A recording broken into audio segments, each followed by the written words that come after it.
નમસ્કાર વિદ્યાર્થી મિત્રો, ધોરણ 11 ના નામાના મૂળતત્વો વિષયના વર્ગખંડમાં આપ સૌનું સ્વાગત છે.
મારું નામ રાવણ ઈશાબેન પ્રવીણભાઈ છે. હું સ્વામી વિવેકાનંદ સર્વોદય બેંક એજ્યુકેશન કોલેજ મહેસાણાની પ્રશિક્ષણાર્થી છું.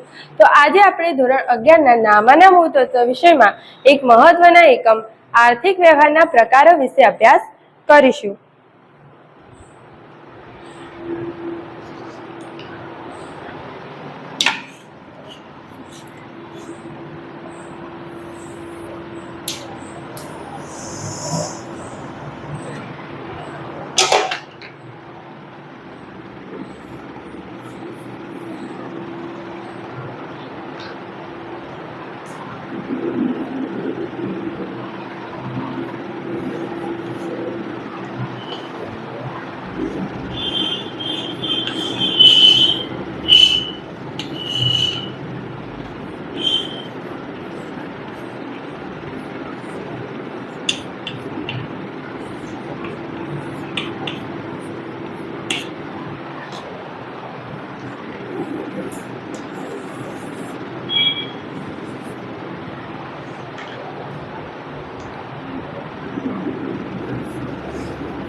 ધંધાના ચોપડામાં ધંધાના આર્થિક વ્યવહારો જ નોંધવામાં આવે છે.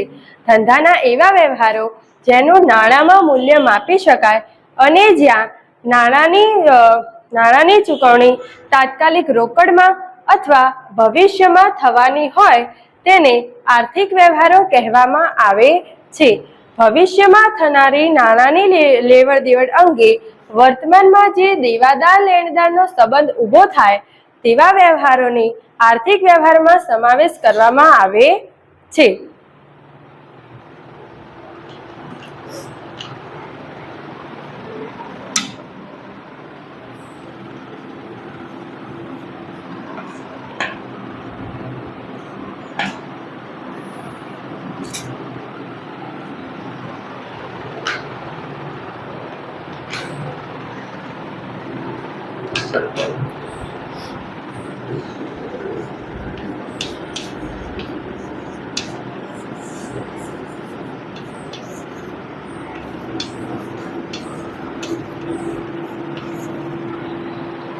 આર્થિક વ્યવહારના મુખ્ય બે પ્રકાર છે. એક રોકડ ઉધાર વ્યવહાર અને બીજો આંતરિક બાહ્ય વ્યવહાર. જેમાં આજે આપણે રોકડ ઉધાર વ્યવહાર વિશે અભ્યાસ કરીશું. રોકડ ઉધાર વ્યવહારને અનેક પ્રકારોમાં વહેંચવામાં આવે છે.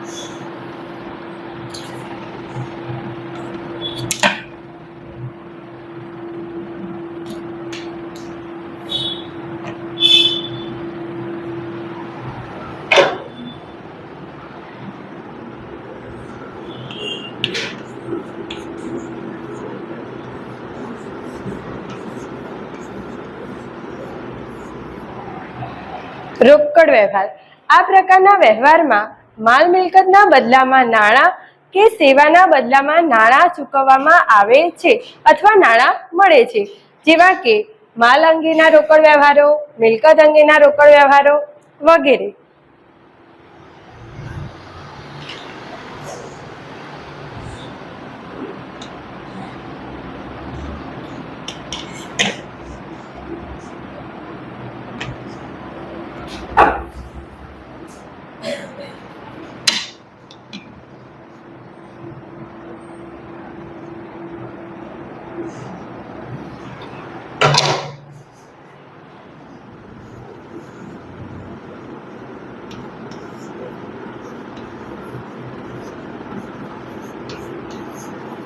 રોકડ ઉધાર વ્યવહારનો બીજો પ્રકાર ઉધાર વ્યવહાર છે.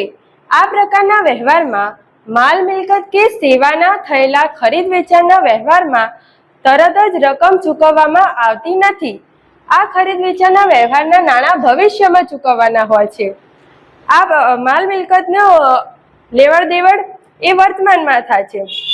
આ વ્યવહારમાં દેવાદાર લેણદારનો સંબંધ ઊભો થાય છે.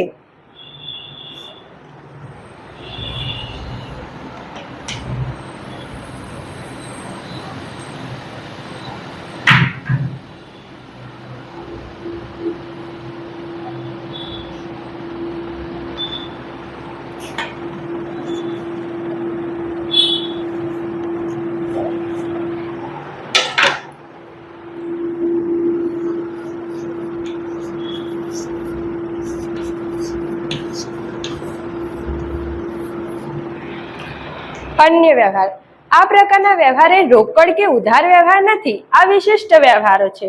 આ વ્યવહારોની ચોપડે નોંધ થાય છે. દાખલા તરીકે માલ ચોરાઈ જવો, માલ દાનમાં આપવો વગેરેની નોંધ અન્ય વ્યવહારોમાં થાય છે.